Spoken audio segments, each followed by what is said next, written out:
શેત્રુંજય પર્વત, કદમગીરીનો ગોળાંબો પર્વત અને હું છું અત્યારે હસ્તગીરીમાં. ભાઈ મળી ગયા છે, વોચમેનમાં કામ કરે છે અહીંયા. શું કહેવા માંગો છો તમે? ઘર ભેગું થાને ભાઈ. નમસ્કાર, જય ભોળાનાથ મિત્રો, હું છું આપનો દોસ્ત કેવલ જોશી. અત્યારે છું હું પાલીતાણામાં અને મારી સાથે છે, જુઓ તમે આમ, આ મારો ભાઈબંધ ગોટિયો. અને અમે જઈ રહ્યા છીએ અત્યારે હસ્તગીરી. તો તમને બતાવીશ હસ્તગીરી. જોડાયેલા રહેજો કેવલ જોશી વ્લોગ સાથે. હર હર મહાદેવ.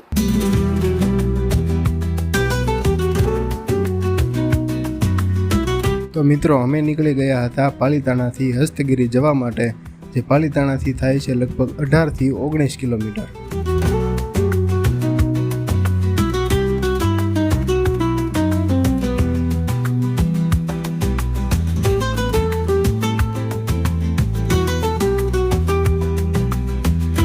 પાલીતાણાથી હસ્તગીરી જતા રસ્તામાં આવે છે રોયશાળા તીર્થ, જે હું બતાવીશ વિડીયોમાં આગળ. પણ પહેલા આપણે જઈએ છીએ હસ્તગીરી.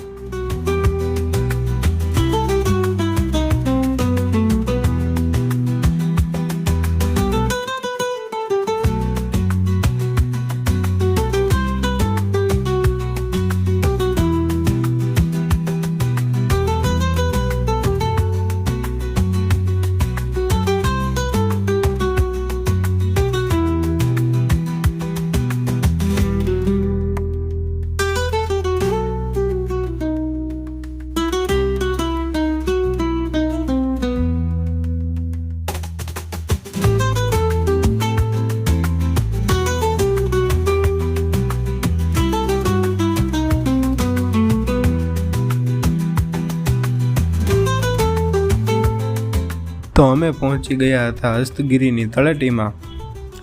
અહીંયા મિત્રો વિશાળ પાર્કિંગ, ભોજનશાળા તથા જૈન ધર્મશાળા પણ જોવા મળે છે. આ સિવાય હસ્તગીરીની તળેટીમાં મહાવીર ક્ષેત્રમાં ભગવાન સિમંદર સ્વામીનું મંદિર પણ આવેલું છે.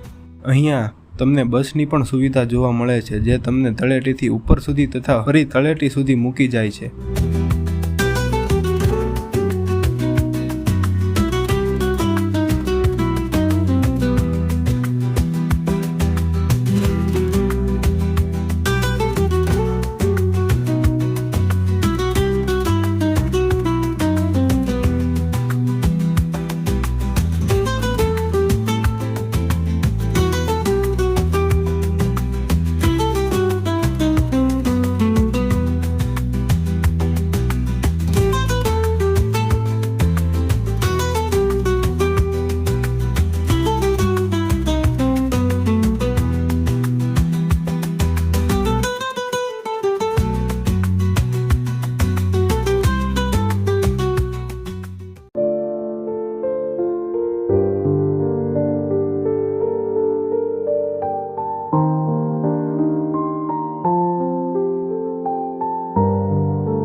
હસ્તગીરી એ જૈનોનું અતિ પ્રાચીન તીર્થ માનવામાં આવે છે, જે મુખ્યત્વે જૈન ધર્મના તીર્થંકર દાદા આદિનાથ ભગવાનને સમર્પિત છે.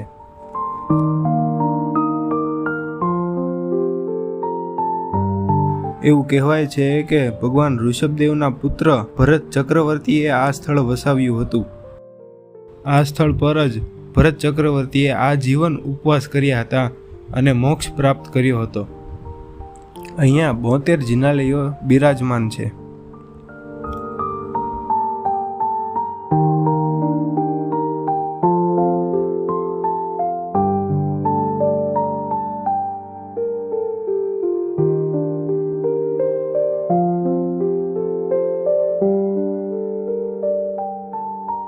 હસ્તગીરીની સામેરના ડુંગર પર ભગવાન આદિનાથના પગલા આવેલા છે.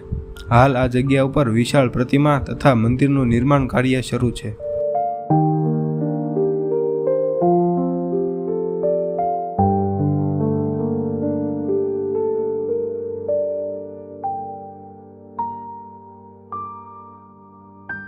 એ છે શેત્રુંજય પર્વત, તમે જોઈ શકો છો.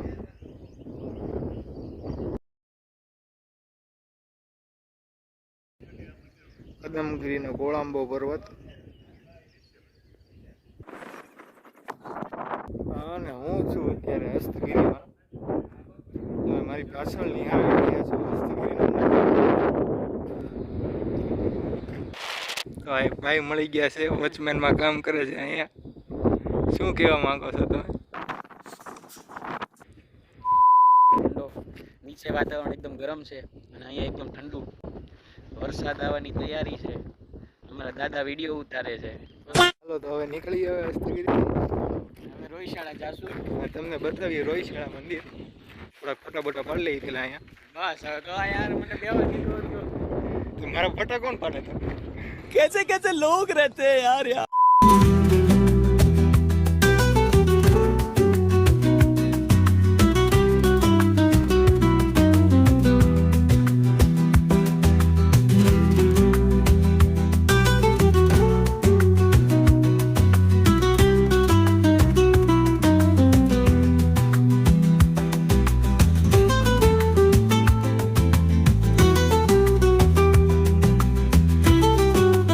તો હસ્તગીરીથી અમે નીકળી ગયા હતા રોહિશાળા જવા માટે.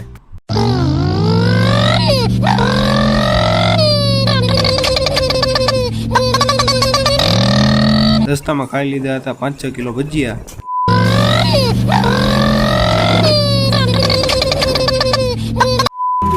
તો પહોંચી ગયા હતા રોહિશાળા તીર્થ કે જ્યાં સુંદર ઘાટનું નિર્માણ કરેલું છે.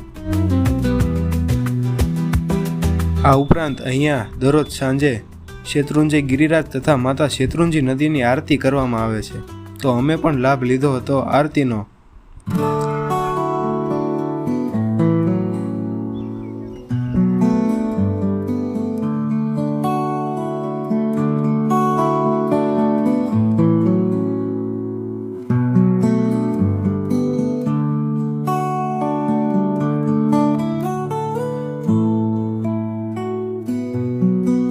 અહીંયા સાંજનો નજારો ખરેખર જોવાલાયક હોય છે.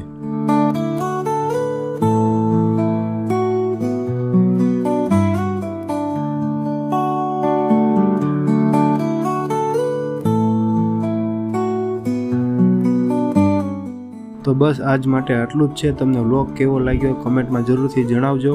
હજી સુધી સબસ્ક્રાઇબ ન કરી હોય તો સબસ્ક્રાઇબ કરીને બેલ આઇકન પ્રેસ કરી દેજો. જલ્દી જ મળીએ છીએ નવી જગ્યા સાથે, નવા વ્લોગ સાથે. ત્યાં સુધી હર હર મહાદેવ.